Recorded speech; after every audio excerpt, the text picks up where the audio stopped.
Hi friends, मैं हूं doctor Meenal और आप देख रहे हैं एनटीए नेट फ्री कोचिंग। स्वागत है आपका मेरे इस चैनल पे। हमारा आज का ये वीडियो है क्लॉक का प्रैक्टिस सेट। तो आइए चलिए हम करते हैं शुरुआत। तो देखिए बिना टाइम वेस्ट किए बिना देखते हैं हमारा पहला क्वेश्चन क्या है। और अगर ये प्रैक्टिस सेट की आपको कॉपी चाहिए तो मेरे टेलीग्राम चैनल पे अपलोड कर दी गई है। साथ में इसमें क्लॉक के नोट्स भी हैं। तो आप वहां जाके टेलीग्राम चैनल जिसका लिंक मैंने डिस्क्रिप्शन बॉक्स में दिया है वहां जाके ले सकते हैं। तो देखिए सबसे पहला हमारा क्वेश्चन ये है, find at what time between 8 to 9 o'clock will the hands of a clock be in the same straight line but not together. तो देखिए 8 और 9 के बीच में ऐसा कौन सा वक्त होगा जब क्लॉक के जो दोनों हैंड्स हैं वो एक स्ट्रेट लाइन बनाएं। तो स्ट्रेट लाइन कब बनाते हैं क्लॉक के हैंड्स? दो ही पोजीशन में स्ट्रेट लाइन बनाते हैं, या तो वो एक दूसरे के ऊपर हो या फिर वो एक दूसरे के बिल्कुल अपोजिट डायरेक्शन में हो, यानी कि वो 180 डिग्री का एंगल बना रहे हो। तो अब देखिए 8 बजने के बाद ऐसा वक्त कब आएगा? और एक बात मैं आपको बता दूं एक और, कि ये स्ट्रेट लाइन में 1 घंटे में सिर्फ एक ही बार एक स्ट्रेट अपोजिट एंगल में या 180 डिग्री के एंगल में आते हैं। तो देखिए सपोज ये क्लॉक है, ये मैं समझू 9 है, ये 12, this is 3 and this is 6। तो अब 8 बजे हैं, 8 बजे हैं, दैट मीन्स इस तरह से होगी क्लॉक की पोजीशन। ठीक है। तो क्लॉक की पोजीशन अगर इस तरह से है, दैट मीन्स अब अगर इसको 180 डिग्री का एंगल बनाना है तो यहाँ से ये सीधा इसको, ये जो बड़ा वाला हैंड है इसको ये ट्रेवल करना पड़ेगा। कितना ट्रेवल करना पड़ेगा? इसको ट्रेवल करना पड़ेगा 10 मिनट। ठीक है, 10 मिनट ट्रेवल करेगा तो ये 180 डिग्री के एंगल पे आ जाएगा और एक स्ट्रेट लाइन बना देगा। लेकिन क्या होगा, बात इतनी सी नहीं है, सिर्फ बड़ा हैंड ट्रेवल नहीं करेगा। जब बड़ा हैंड ट्रेवल करेगा तो साथ में छोटा हैंड भी जो है थोड़ा सा ट्रेवल करेगा और ये यहाँ से शायद यहाँ तक आ जाए। ठीक है, तो उस हिसाब से हमें एंगल कैलकुलेट करना होगा। ठीक है, अब देखिए हमने जो कंसेप्ट इसके किए थे, क्लॉक के जो कंसेप्ट किए थे, हमने जो नोट्स में भी लिखा है कि ये जो है इनके मिनट्स का फर्क कैसे रहता है। मतलब कि हमारा जो छोटा वाला हैंड है, जो बड़ा वाला हैंड है, वो 60 मिनट्स में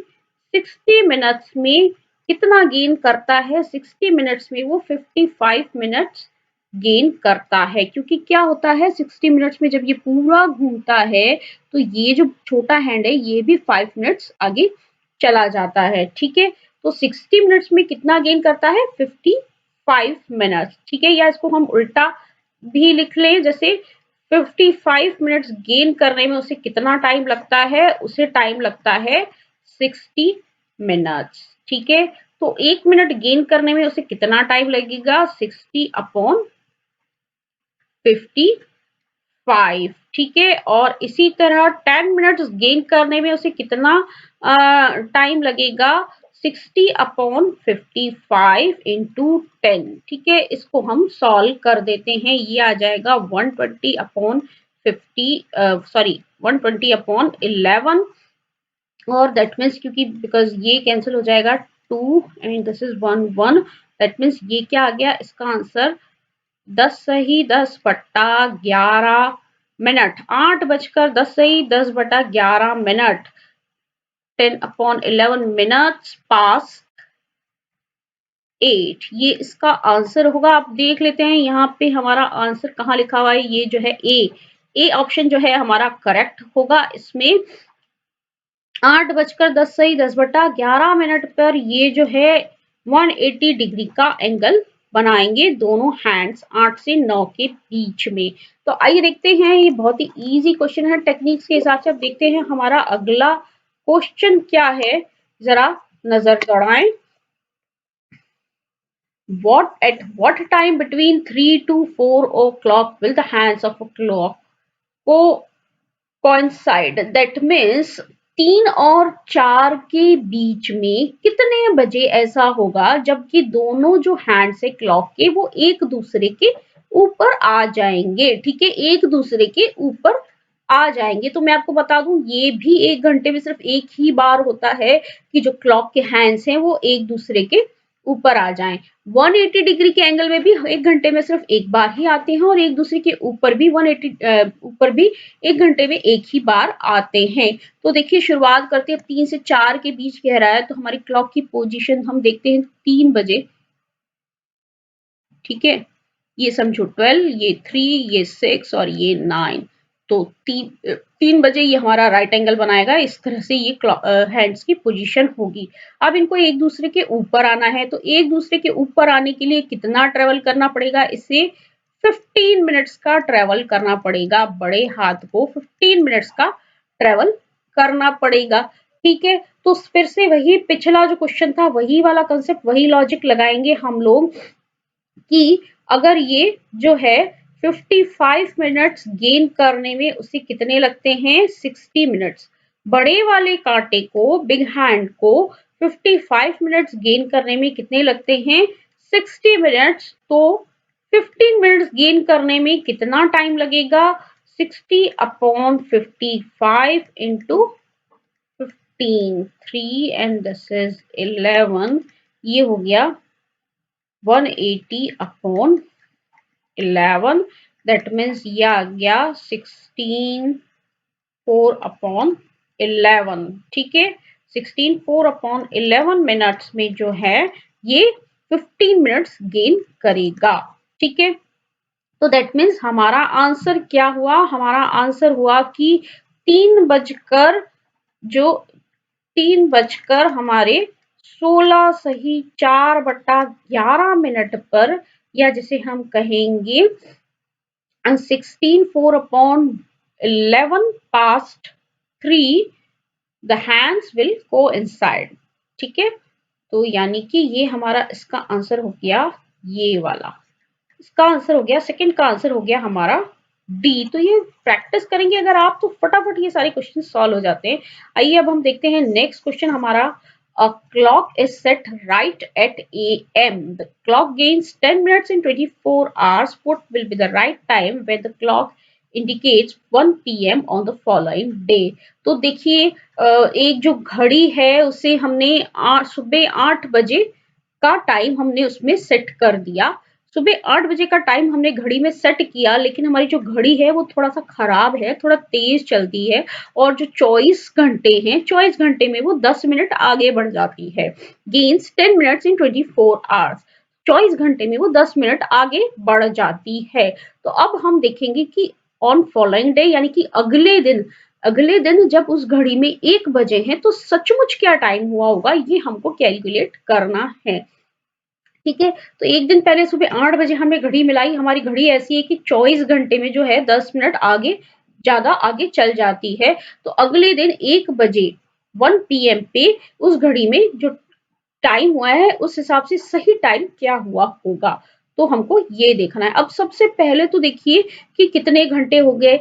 अगले दिन के 1 बजे हैं यानी कि 24 घंटे तो अगले दिन सुबह 8 बजे तक हो गए। उसके बाद जो है 1 बजे का टाइम कह रहे हैं तो 8 के बाद 9, 10, 11, 12 और 1 यानी कि प्लस 5 घंटे और यानी कि 29 आवर्स तक जो है उसका घड़ी चली है और उसके बाद का हमें क्या टाइम कैलकुलेट करना है। तो अब देखिए 24 जो है 24 घंटे में तो घड़ी 10 मिनट आगे हो गई। अब उसके बाद प्लस 5 घंटे में कितना आगे होगी, उससे हमें राइट टाइम का पता पड़ेगा। अब देखिए अगर 24 घंटे में ये जो घड़ी है 10 मिनट आगे बढ़ती है तो 1 घंटे में ये घड़ी कितना आगे बढ़ेगी? 10/24। और 5 घंटे में कितना आगे बढ़ेगी? 10/24 इंटू 5।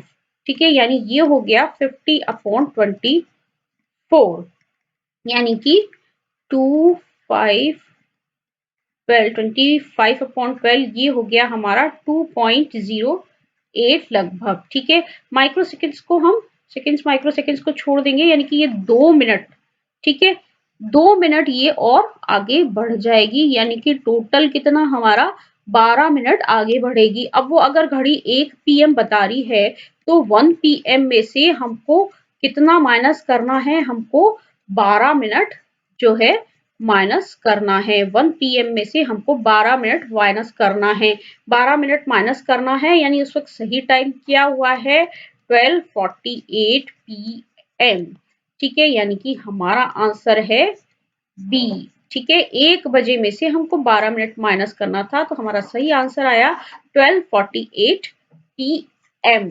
ठीक है, अब देखिए अगला क्वेश्चन देखते हैं हम। हमारा जो फोर्थ क्वेश्चन है what time between 4 and 5 o'clock will the hands of a clock be at right angle? ठीक है, अब ये कह रहे हैं 4 और 5 के बीच में ऐसा कौन सा वक्त होगा जब क्लॉक के जो दोनों हैंड्स हैं वो राइट एंगल में यानी 90 डिग्री के कोण में आ जाएंगे। तो अब ये भी मैं आपको बता दूं, वैसे मैंने सारे नोट्स में आपको बताया है कि ऐसा 1 घंटे में 2 बार होता है जबकि जो क्लॉक के हैंड्स है वो 90 डिग्री के एंगल पे आते हैं। 1 घंटे में 2 बार होता है जबकि क्लॉक के हैंड्स राइट एंगल की पोजीशन में आते हैं। तो अब देखिए सबसे पहले तो हम घड़ी में हमारे बजा देते हैं 4, बिल्कुल वैसे ही बनाएंगे। ये है हमारा 12, 3, 9 एंड 6। तो 4 o'clock की पोजीशन में जो हैंड्स है हमारे लगभग इस तरह के होंगे। ये हमारे हो गए घड़ी में 4। अब जो है राइट एंगल कब बनेगा? जब दोनों के बीच में 15 मिनट्स का डिफरेंस होगा। ठीक है, जब दोनों के बीच में 15 मिनट्स का डिफरेंस होगा, इसको वापस बनाते थोड़ा अच्छा नहीं बना। जब दोनों के बीच में 15 मिनट्स का डिफरेंस होगा तो हमारा राइट एंगल बनेगा। यानी कि ये है 12, 3, 6 एंड 9। तो अब अगर ये जो है हमारा छोटा कांटा 4 पे है, शॉर्ट हैंड हमारा 4 पे है, तो जब बड़ा वाला है वो जब अगर 1 पे होगा तब राइट एंगल बनेगा। एक सिचुएशन तो ये है। ठीक है, और एक और दूसरी सिचुएशन में कब होगा राइट एंगल पे? ठीक है, ये इस तरह से बनेगा। यहाँ पे ये 12, 3, 6 एंड 9। तो अब अगर छोटा वाला जो है 4 पे है तो यहां से हम काउंट करते हुए ये लगभग 7 के आसपास होगा तब राइट एंगल बनेगा। ठीक है, 2 राइट एंगल बनेंगे, एक तो यहाँ पे ये ऐसे ऊपर बनेगा, एक यहाँ पे ये नीचे बनेगा। अब हम देखते हैं कि इस वक्त क्या क्या टाइम हुआ होगा, क्योंकि इस केस में भी ये जो छोटा कांटा है थोड़ा सा नीचे खिसक जाएगा तो एग्जैक्टली ये 1 पे नहीं होगा, और इस केस में भी ये जो छोटा कांटा है ये नीचे खिसक जाएगा तो ये एग्जैक्टली 7 पे नहीं होगा। तो एग्जैक्ट टाइम हमको कैलकुलेट करना है।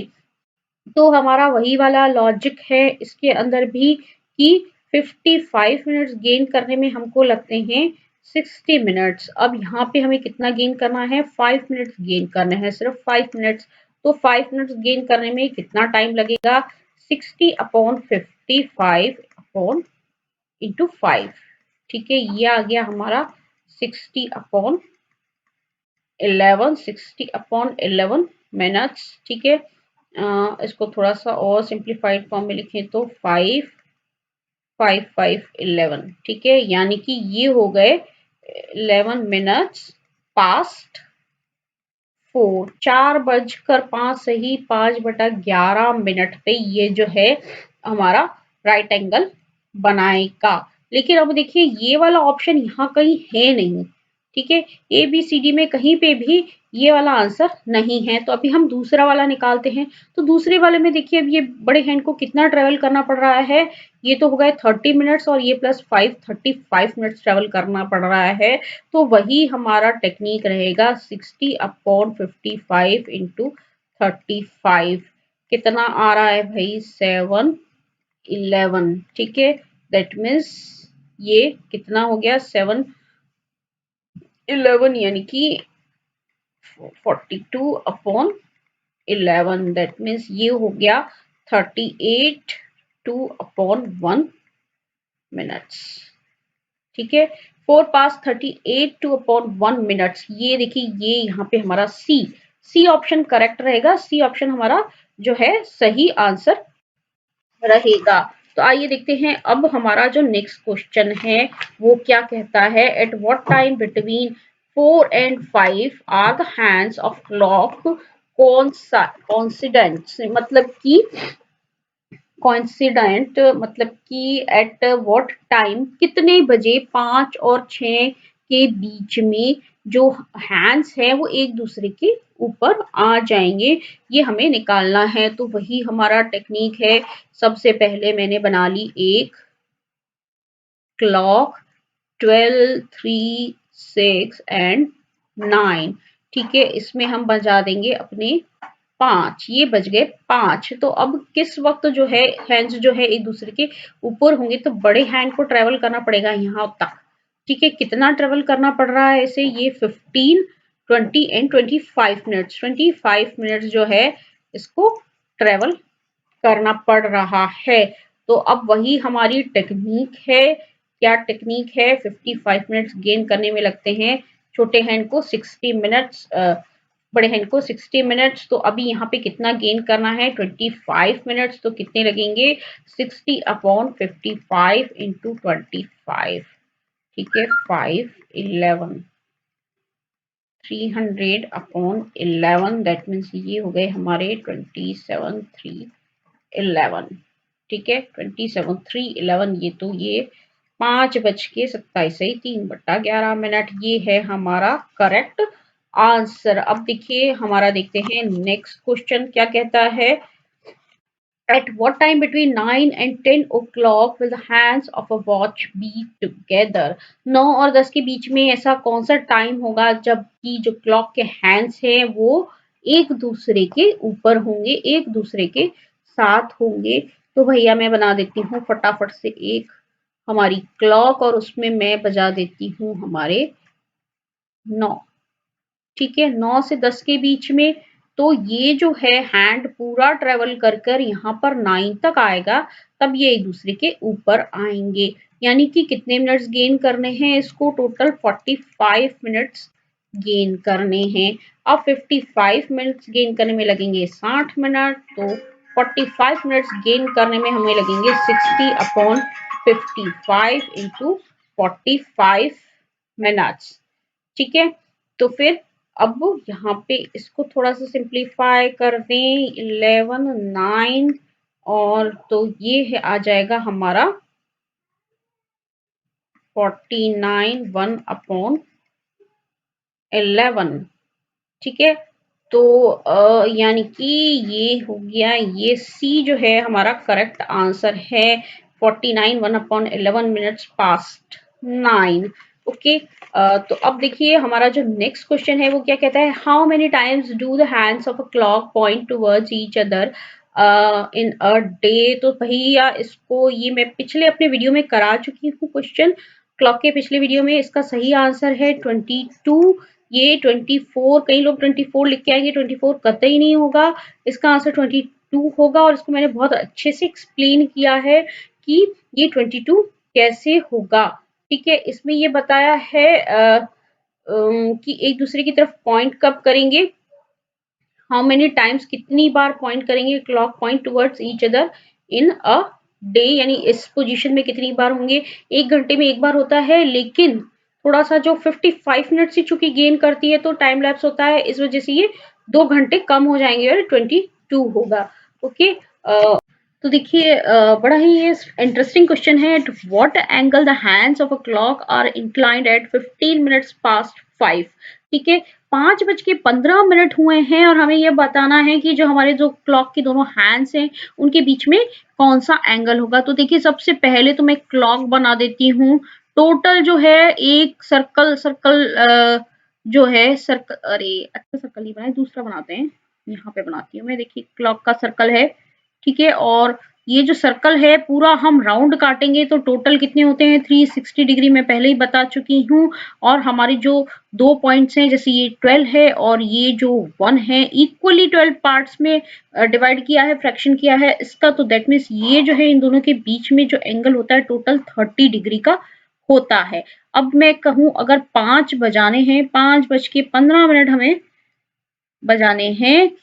ठीक है, 5 पास 15, तो छोटा हैंड तो हमारा होगा यहाँ पर 5 पे और जो बड़ा हैंड होगा ये होगा कहाँ पे? 3 पे। ठीक है, तो दोनों के बीच में कितना हम डिस्टेंस कर रहे हैं? 3 to 4, 4 to 5। ठीक है, 3 to 4 के बीच में आ गए 30 डिग्री और 4 to 5 के बीच में और आ गए हमारे 30 डिग्री, यानी टोटल 60 डिग्री का तो एंगल है ही। लेकिन ये जो छोटा कांटा है, छोटा वाला हैंड जो है हमारा, वो बिल्कुल 5 पे नहीं है, उसे थोड़ा आगे खिसक गया है क्योंकि जो बड़ा हैंड है वो भी 12 से 15 पे आ गया है। तो 15 मिनट्स यानी कि ये इतना थोड़ा सा आगे खिसक गया है। अब हमें ये देखना है कि ये कितना आगे खिसका है, कितना डिग्री आगे खिसका है। वो जब हम इसमें 60 डिग्री में प्लस कर देंगे तो हमारा जो रिक्वायर्ड एंगल है वो आ जाएगा।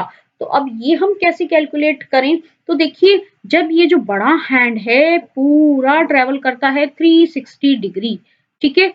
पूरा 360 डिग्री ट्रेवल करता है तो जो छोटा हैंड है वो कितना ट्रेवल करता है हमारा 30 डिग्री। ओके, तो जब 60 मिनट्स है, 60 मिनट्स में ये 30 डिग्री ट्रेवल करता है। 30 मिनट्स में कितना ट्रेवल करेगा ये? 15 डिग्री ट्रेवल करेगा। और 15 मिनट्स में ये कितना ट्रेवल करेगा? ये 15/2 डिग्री ट्रेवल करेगा। दैट मीन्स ये हो जाएगा 7/1/2 डिग्री। ठीक है, यानी टोटल एंगल कितना हुआ घड़ी का? ये 60 डिग्री, तो ये वाला और जो छोटा एंगल जो ट्रेवल कर रहा है उस हिसाब से प्लस 7/1/2 डिग्री। दैट मीन्स ये हो गया हमारा 67/1/2 degree. So B is the correct answer. ठीक है, तो उम्मीद करती हूँ आपको सारे क्वेश्चन समझ में आए होंगे। तो stay tuned and keep watching एंटीएनएट फ्री कोचिंग।